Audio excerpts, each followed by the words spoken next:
ಕಾವೇರ್ತಿದೆ ಬಿಜೆಪಿಯ ಭದ್ರಕೋಟೆ ದಕ್ಷಿಣ ಕನ್ನಡ ಲೋಕಸಭಾ ರಣಕಣ 15 ವರ್ಷಗಳ ಬಳಿಕ ಕ್ಷೇತ್ರವನ್ನ ಬಿಟ್ಕೊಡ್ತಾರಾ ಅಂತ ಈಗಾಗಲೇ ಚರ್ಚೆಗಳು ಆರಂಭ ಆಗಿದೆ. ನಳಿನ್ ಕುಮಾರ್ ಕಟೀಲ್ ಅವರ ಬಗ್ಗೆ ಬಿಜೆಪಿಗೆ ಪುತ್ತಿಲ ಪರಿವಾರ ಸವಾಲಾಗುವಂತಹ ಎಲ್ಲಾ ಚಾನ್ಸಸ್ ಕಾಣಿಸ್ತಾ ಇದೆ. ಕಾಂಗ್ರೆಸ್ ನಾಯಕರಿಂದಲೂ ರಣತಂತ್ರವನ್ನ ಹೆಣೆಯಲಾಗ್ತಾ ಇದೆ. ಹಾಗಾದ್ರೆ ಇದೇ ವಿಚಾರಕ್ಕೆ ಸಂಬಂಧಪಟ್ಟ ಹಾಗೆ ಆಕಾಂಕ್ಷಿಗಳು ಏನೇನು ಹೇಳ್ತಾ ಇದ್ದಾರೆ ನೋಡೋಣ. ನಮ್ಮ ಕಾರ್ಯಕರ್ತರ, ನಮ್ಮ ಪದಾಧಿಕಾರಿಗಳ, ನಮ್ಮ ಹಿತೈಷಿಗಳ, ನಮ್ಮ ಮತದಾರರ ರಕ್ಷಣೆ ಹೊಣೆ ನಮ್ಮ ಮೇಲಿದೆ.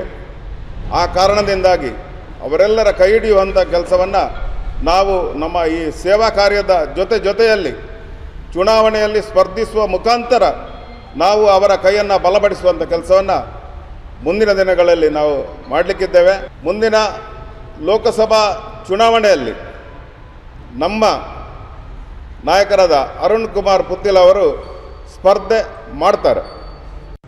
ದೇಶದ ಹಿತದೃಷ್ಟಿಯಿಂದ, ಹಿಂದುತ್ವದ ಹಿತದೃಷ್ಟಿಯಿಂದ, ಹಿಂದೂ ಸಮಾಜದ ಹಿತದೃಷ್ಟಿಯಿಂದ ಯಾರೆಲ್ಲ ಹಿಂದುತ್ವ ಮಾತನಾಡ್ತಾರೋ, ಯಾರೆಲ್ಲ ರಾಷ್ಟ್ರವಾದ ಮಾತನಾಡ್ತಾರೋ, ಯಾರೆಲ್ಲ ಭಾರತ ಮಾತೆ ಆರಾಧನೆ ಮಾಡ್ತಾರೆ, ಎಲ್ಲರಿಗೂ ಆಗ್ತದೆ ಅನ್ನತಕ್ಕಂಥ ವಿಷಯ. ಅದೇ ಆಚೆ ವಿಧಾನಸಭಾ ಚುನಾವಣೆಗೂ ಲೋಕಸಭಾ ಚುನಾವಣೆಗೂ ಅಜಗಜಾಂತರಗಳು ಆಗಿರ್ತಕ್ಕಂಥ ಸಮಸ್ಯೆಗಳ ಬಗ್ಗೆ ಇವತ್ತಿರತಕ್ಕಂಥ ವಿಚಾರಗಳ ಬೇರೆ. ಈ ಬಾರಿಯ ಚುನಾವಣೆಯಲ್ಲಿ ಅಭೂತಪೂರ್ವವಾಗಿರ್ತಕ್ಕಂಥ ಗೆಲುವು ಭಾರತೀಯ ಜನತಾ ಪಾರ್ಟಿ ಪಡೆಯುತ್ತೆ. ನೋಡಿ, ಭಾರತೀಯ ಜನತಾ ಪಾರ್ಟಿ ಒಂದು ವಿಶಿಷ್ಟವಾಗಿರ್ತಕ್ಕಂಥ ಪಾರ್ಟಿ. ನಮ್ಮ ಪಾರ್ಟಿಯ ರಾಷ್ಟ್ರೀಯ ನಾಯಕರು ಎಲ್ಲ ಯೋಚನೆಗಳನ್ನು ಮಾಡಿ ತೀರ್ಮಾನ ಮಾಡ್ತಾರೆ. ರಾಷ್ಟ್ರೀಯ ನಾಯಕರು ಏನು ತೀರ್ಮಾನ ಮಾಡ್ತಾರೋ ಒಬ್ಬ ಕಾರ್ಯಕರ್ತರಾಗಿ ಅದಕ್ಕೆಲ್ಲದಕ್ಕೂ ಬದ್ಧರಾಗಿರುವಂಥದ್ದು ನಮ್ಮ ಜವಾಬ್ದಾರಿ. ಹಿಂದುತ್ವದ ಭದ್ರಕೋಟೆ ಕರಾವಳಿ ಈಗಾಗಲೇ ಬಿಜೆಪಿಯಿಂದ ನಳಿನ್ ಕುಮಾರ್ ಕಟೀಲ್ ಅವರು ಸತತ ಹ್ಯಾಟ್ರಿಕ್ ಗೆಲುವನ್ನು ಸಾಧಿಸಿದ್ದಾರೆ. ಆದರೆ ಈ ಸಲ ಪರಿಸ್ಥಿತಿ ಆಗಿದೆ ಅಂತ ನೋಡಿದ್ರೆ ಖಂಡಿತವಾಗ್ಲೂ ಕೂಡ ಇಲ್ಲ. ಮಧು, ಈಗಾಗಲೇ ನಳಿನ್ ಕುಮಾರ್ ಕಟೀಲ್ ಅವರ ಹೆಸರೇ ಮತ್ತೆ ಅಲ್ಲಿ ಮುನ್ನೆಲೆಗೆ ಬರ್ತಾ ಇರುವಂಥದ್ದು ಈಗ ಅಲ್ಲಿನ ಲೋಕಲ್ ಗಮನಿಸ್ತಾ ಹೋದ್ರೆ.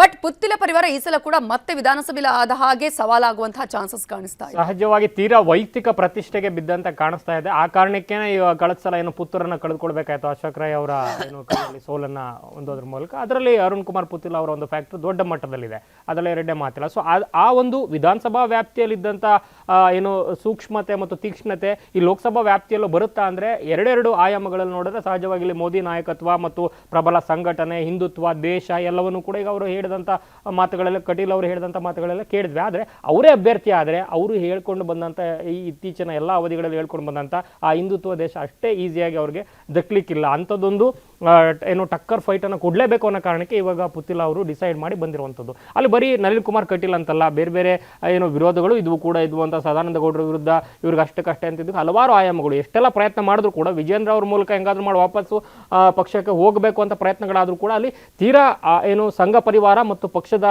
ಏನು ಅಲ್ಲಿನ ಲೋಕಲ್ ನಾಯಕರುಗಳ ತೀರಾ ಪ್ರತಿರೋಧ ಇರೋದ್ರಿಂದ ಸಹಜವಾಗಿ ಇವರಿಗೆ ಏನು ಬಾಗಲು ಬಂದಾದಂತ ಕಾಣಿಸ್ತಾ ಇದೆ.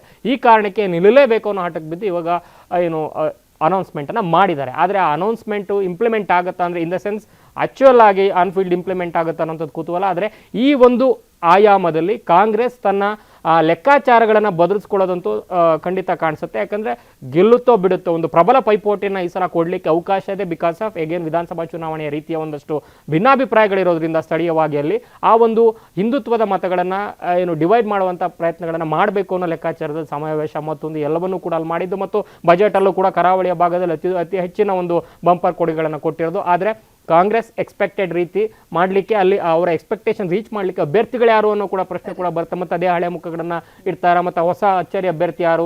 ಸೊ ಇಲ್ಲಿ ಬಿಜೆಪಿಯ ಅಚ್ಚರಿ ಅಭ್ಯರ್ಥಿ ಯಾರು ನಳಿನ್ ಕುಮಾರ್ ಅವರು ಕಟೀಲ್ ಕೊಟ್ಟಂಥ ಸಂದರ್ಭದಲ್ಲಿ ಸಹಜವಾಗಿ ಆಕ್ಷೇಪ ಆಡಳಿತ ವಿರೋಧಿ ಅಲೆ ಇರೋದ್ರಿಂದ ಹೊಸ ಅಭ್ಯರ್ಥಿ ಹೆಸರಲ್ಲಿ ನಿರ್ಮಲಾ ಸೀತಾರಾಮನ್ ಹೆಸರು ಕೂಡ ಬರ್ತಾ ಇರೋದ್ರಿಂದ ಏನು ಯಾರು ನಿಲ್ತಾರ ಅನ್ನುವಂಥ ಕುತೂಹಲದ ಮೇಲೆ ಆ ಕುತೂಹಲದ ಅಭ್ಯರ್ಥಿಯ ಮೇಲೆ ಬಿಜೆಪಿಯ ಗೆಲುವಿನ ಅಂತರ ಮತ್ತು ಗೆಲುವಿನ ಹಾದಿ ಯಾವ ರೀತಿ ಅನ್ನೋದು ನಿರ್ಧಾರ ಆಗುತ್ತೆ. ನವಿತಾ ಎಸ್ ಪಟೇಲ್ ರಲ್ಲಿ ಈಗಾಗಲೇ ಮಧು ಕೂಡ ಹೇಳಿದ ಹಾಗೆ ಒಂದ್ ಕಡೆ ಅಭ್ಯರ್ಥಿಯ ವಿಚಾರ ಕಾಂಗ್ರೆಸ್ಗೆ ಈ ಸಲ ಆ ರೀತಿ ಒಂದು ಅವಕಾಶವನ್ನು ಕೂಡ ಕೊಟ್ಟಿದೆ. ಈ ಹಿಂದೆ ಕೂಡ ಪ್ರತಿ ಬಾರಿ ಕೂಡ ಬಂಟ್ ವರ್ಸಸ್ ಬಂಟ್ ಅನ್ನುವಂಥದ್ದೇ ಆಗಿತ್ತು. ಈ ಸಲ ಚೇಂಜಸ್ ಮಾಡುವಂಥದ್ದು ರೀತಿ ಆದರೆ ನಿಮಗೆ ಜನಾರ್ದನ ಪೂಜಾರಿಯ ನಂತರ ದಕ್ಷಿಣ ಕನ್ನಡದಲ್ಲಿ ಬಲವಾಗಿರ್ತಕ್ಕಂಥ, ಗಟ್ಟಿಯಾಗಿರ್ತಕ್ಕಂಥ, ಸೈದ್ಧಾಂತಿಕ ವಾದ ಮಾಡ್ತಕ್ಕಂಥ ಜನರ ನಡುವೆ ಇರ್ತಕ್ಕಂಥ ಮತ್ತೊಬ್ಬ ನಾಯಕ ಕಾಂಗ್ರೆಸ್ ಪಕ್ಷಕ್ಕೆ ಸಿಗಲಿಲ್ಲ. ಇದೇ ಕಾಂಗ್ರೆಸ್ ಪಕ್ಷದ ಅತಿ ದೊಡ್ಡ ಹಿನ್ನಡೆ. ನೀವು ಆಫ್ಟರ್ ಜನಾರ್ದನ ಪೂಜಾರಿ ನಂತರ ನೋಡಿ ಅಲ್ಲಿ ಹಿಂದುತ್ವದ ಅಲೆ ದಿನೇ ದಿನೇ ಅದು ನಿಧಾನವಾಗಿ ಎದ್ದೇಳ್ತು. ಇವತ್ತು ಹಿಂದುತ್ವದ ಕರಾವಳಿ ಅಂತ ಹೇಳಿದ್ರೆ ಅದು ದಕ್ಷಿಣ ಕನ್ನಡದ ಅದೇ ಮೂಲ ಬೇರು ಅಂತಲೇ ಹೇಳಲಾಗ್ತಿರುವಂಥದ್ದು.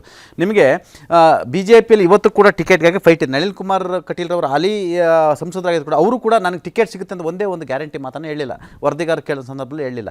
ಅಲ್ಲೂ ಕೂಡ ಕಾಂಪಿಟೇಷನ್ ಇದೆ. ನಿಮಗೆ ಕ್ಯಾಪ್ಟನ್ ಬ್ರಿಜೇಶ್ ಚೌಟ ಇದ್ದಾರೆ, ಮತ್ತು ಬಿಲ್ಲವ ಸಮುದಾಯದವರು ಅಲ್ಲಿ 3,60,000 ಮತಗಳಿರೋದ್ರಿಂದ ಈಗ ಹೊಸದೊಂದು ಬೇಡಿಕೆ ಇದೆ. ಸತ್ಯಜಿತ್ ಸುರತ್ಕಲ್ ಅವರು ಕೂಡ ನಮಗೆ ಟಿಕೆಟನ್ನು ಕೊಡಿ, ನಾವು ಎಷ್ಟು ದಿವಸ ಅಂತ ನಾವು ಹೋರಾಟ ಮಾಡೋದು, ನಾವು ಜೈಲಿಗೆ ಹೋಗೋದು, ನಮ್ಮ ಮಕ್ಕಳು ಬೀದಿಗೆ ಬರುವುದು, ನಮ್ಮ ಮಕ್ಕಳು ಬೀದಿಯಲ್ಲಿ ಹೊಡೆದಾಡೋದು, ನಿಮ್ಮ ಮಕ್ಕಳು ಅಂದರೆ ಅಲ್ಲಿ ಇರ್ತಕ್ಕಂಥ ದೊಡ್ಡ ಸಮುದಾಯಗಳಾಗಿರ್ತಕ್ಕಂಥ ಬ್ರಾಹ್ಮಣ ಸಮುದಾಯ ಇರೋದು, ಬಂಡ್ಸಿರ್ತಕ್ಕಂಥ ನಿಮ್ಮ ಸಮುದಾಯ ನೀವು ಅಧಿಕಾರ ಅನುಭವಿಸುವಂಥದ್ದು, ನಾವು ನಮ್ಮ ಮಕ್ಕಳು ಜೈಲಿಗೆ ಹೋಗ್ಬೇಕಲ್ಲ, ನಮಗೆ ಅವಕಾಶ ಕೊಡಿ, ಅಧಿಕಾರ ಕೊಡಿ, ಟಿಕೆಟ್ ಕೊಡಿ ಅಂತ ಸತ್ಯಜಿತ್ ಸುರತ್ಕಲ್ ಕೂಡ ಈಗ ಕ್ಲೈಮ್ ಮಾಡ್ಕೊತಿರೋದು. ಅವರು ಕೂಡ RSSನಲ್ಲಿ ಇದ್ದಂಥವರು.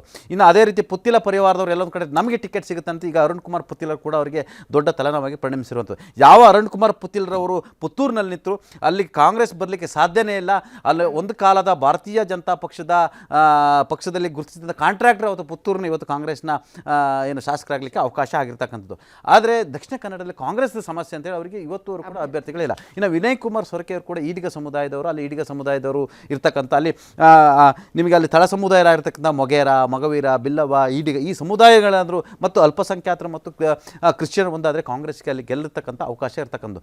ಆದರೆ ಪ್ರತಿ ಬಾರಿ ಕೂಡ ಹಿಂದೂ ಮತಗಳಲ್ಲಿ ಕ್ರೋಢೀಕರಣ ಆಗುತ್ತೆ. ಅಲ್ಲಿ ಪ್ರಧಾನಿ ನರೇಂದ್ರ ಮೋದಿಯ ನರೇಂದ್ರ ಮೋದಿಯವರ ವರ್ಚಸ್ಸು ಕೂಡ ಪ್ರತಿ ಬಾರಿಗೂ ವರ್ಕೌಟ್ ಆಗುತ್ತೆ. ಹಾಗಾಗಿ ನಳಿನ್ ಕುಮಾರ್ ಕಟೀಲ್ ಅವರು ಕೆಲಸ ಮಾಡಿದ್ರು ಕೂಡ ಗೆಲ್ಲಕ್ಕೆ ಅವಕಾಶ ಇರ್ತಕ್ಕಂಥದ್ದು. ಆದರೆ ಕಾಂಗ್ರೆಸ್ಗೆ ಸಮಸ್ಯೆ ಅಂತೇಳಿ ಅಭ್ಯರ್ಥಿಗಳು ಇದ್ದರೂ ಕೂಡ ಈಗ ಸರಿ ಅಸ್ಮಿತೆ ಒಂದು ವೇಳೆ ಮದುವೆ ಹೇಳಿದಂಗೆ ಅಸ್ಮಿತೆ ಆದರೆ ಕರಾವಳಿ ಜಿಲ್ಲೆಯಲ್ಲಿ ಅಸ್ಮಿತೆ ಬರಬೇಕಾದ್ರೆ ಕಳೆದ ವಿಧಾನಸಭೆ ಚುನಾವಣೆಯಲ್ಲಿ ಬರಬೇಕಿತ್ತು. ಬಹುತೇಕ ಕರಾವಳಿ ಹೊರತುಪಡಿಸಿ ನೀವು ಎಲ್ಲ ಕಡೆಯಲ್ಲಿ ಕೂಡ ಒಂದು ಕಡೆ ವಿಧಾನಸಭೆ ಚುನಾವಣೆಯಲ್ಲಿ ಮೋರ್ ದೆನ್ 5 to 10% ಅಸ್ಮಿತೆ ಸ್ಟಾರ್ಟ್ ಆಯಿತು, ಜಾತಿಯ ಅಸ್ಮಿತೆ ಸ್ಟಾರ್ಟ್ ಆಯಿತು. ಹಾಗಾಗಿ ಬಹಳಷ್ಟು ಜನ ಗೆಲ್ಲಲಿಕ್ಕೆ ಅವಕಾಶ ಆಯಿತು. 65ಕ್ಕೆ ಹೆಚ್ಚು ಹೊಸ ಶಾಸಕರು ಗೆಲ್ಲಲಿಕ್ಕೆ, ನೂತನ ಶಾಸಕರು, ಯುವಕರು ಗೆಲ್ಲಲಿಕ್ಕೆ ಅವಕಾಶ ಆಗ್ತಕ್ಕಂಥದ್ದು. ಹಾಗಾಗಿ ಕಾಂಗ್ರೆಸ್ಗೆ ಮೊನ್ನೆ ಕೂಡ ಕಾಂಗ್ರೆಸ್ ಇದೇ ಕಾರಣಕ್ಕಾಗಿ ಒಂದು ದೊಡ್ಡ ಸಮಾವೇಶವನ್ನು ಮಾಡಿರುವಂಥದ್ದು. ಹಾಗಾಗಿ ಕಾಂಗ್ರೆಸ್ ಕೂಡ ದೊಡ್ಡ ಸವಾಲು. ಒಂದು ವೇಳೆ ಈ ಬಾರಿ ಕೂಡ ದಕ್ಷಿಣ ಕನ್ನಡದಲ್ಲಿ ಕಾಂಗ್ರೆಸ್ ಪಕ್ಷ ಗೆಲ್ಲಿಲ್ಲ ಅಂತ ಹೇಳಿದ್ರೆ, ಯಾಕಂದರೆ ಅವ್ರದೇ ಸರ್ಕಾರ ಇರುವಂಥದ್ದು, ಅವ್ರದೇ ಗ್ಯಾರಂಟಿ ಇರ್ತಕ್ಕಂಥದ್ದು, ಇನ್ನು ಯಾವತ್ತೂ ಕೂಡ ಕಾಂಗ್ರೆಸ್ ದಕ್ಷಿಣ ಕನ್ನಡದಲ್ಲಿ ಗೆಲ್ಲಲಿಕ್ಕೆ ಸಾಧ್ಯ ಇಲ್ಲ. ಹಾಗಾಗಿ ಮತ್ತೇನಾದರೂ ಭಾರತೀಯ ಜನತಾ ಪಕ್ಷ ಒಂದು ವೇಳೆ ಸೋತ್ರೆ ಭಾರತೀಯ ಜನತಾ ಪಕ್ಷ ಮತ್ತೆ ಮೇಲೇಳಲಿಕ್ಕೆ ಸಾಧ್ಯ ಇಲ್ಲ. ಯಾಕಂತ ಹೇಳಿದ್ರೆ ಟಿಕೆಟ್ಗಾಗಿ ಬಡದಾಟ ಆರಂಭ. ಈಗಾಗಲೇ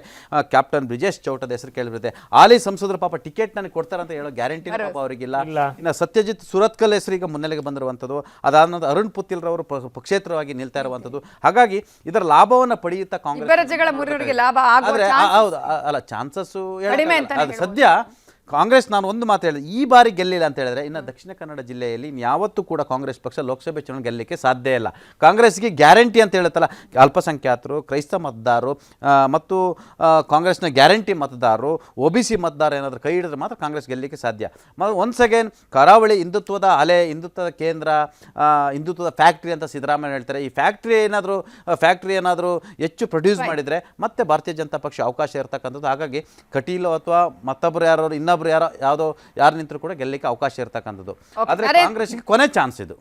ನರೇಂದ್ರ ಮೋದಿ ಅವರ ಫೇಸ್ ವರ್ಕ್ ಆಗುವಂತ ಸಹಜವಾಗಿ, ಯಾಕಂದ್ರೆ ಕಳೆದ ವಿಧಾನಸಭಾ ಚುನಾವಣೆಯಲ್ಲಿ ಅವ್ರು ಬಂದಂತ ಸಂದರ್ಭದಲ್ಲಿ ಅಲ್ಲಿ ಮಾಡಿರುವಂತಹ ರ್ಯಾಲಿಗಳು ಮತ್ತೊಂದಿಲ್ಲದರಲ್ಲಿ ಎಷ್ಟರ ಮಟ್ಟಿಗೆ ಅಲ್ಲಿ ಏನೋ ಜನಬೆಂಬಲ ಇದೆ ಅಂತ, ಮತ್ತು ರಾಮ, ಹಿಂದುತ್ವ ಇವೆಲ್ಲವೂ ಕೂಡ ಕೋರ್ ಅಜೆಂಡಾ ಆಗಿರೋದ್ರಿಂದ ಕರಾವಳಿ ಭಾಗದಲ್ಲಿ ಈಗಲೂ ಕೂಡ ಮೋದಿ ಅವರ ವರ್ಚಸ್ಸು, ಸಂಘಟನೆ ಎಲ್ಲವೂ ಕೂಡ ದೊಡ್ಡ ಮಟ್ಟದಲ್ಲಿ ಇರೋದ್ರಿಂದ ಬಿಜೆಪಿ ಈಗಲೂ ಕೂಡ ಅದನ್ನೇ ನೆಚ್ಕೊಂಡಿದೆ. ಮತ್ತು ಅವರ ಚುನಾವಣಾ ಅಜೆಂಡಾ ಕೂಡ ನಮ್ಮ ಎಲ್ಲಾ 28 ಕ್ಷೇತ್ರಗಳಿಗೂ ಮೋದಿ ಅವರ ಅಭ್ಯರ್ಥಿ ಅಂತ ಈಗಾಗಲೇ ರಾಜ್ಯ ಬಿಜೆಪಿ ಹೇಳಕ್ ಶುರು ಮಾಡಿದ್ದಾರೆ. ಇನ್ನು ಕರಾವಳಿಯ ಬಗ್ಗೆ ಅಥವಾ ದಕ್ಷಿಣ ಕನ್ನಡದ ಬಗ್ಗೆ ವಿಶೇಷವಾಗಿ ಹೇಳಬೇಕಾಗಿಲ್ಲ, ಮೋದಿ ಅವರ ವರ್ಚಸ್ಸು ಸಹಜವಾಗಿ ಅಲ್ಲಿದೆ.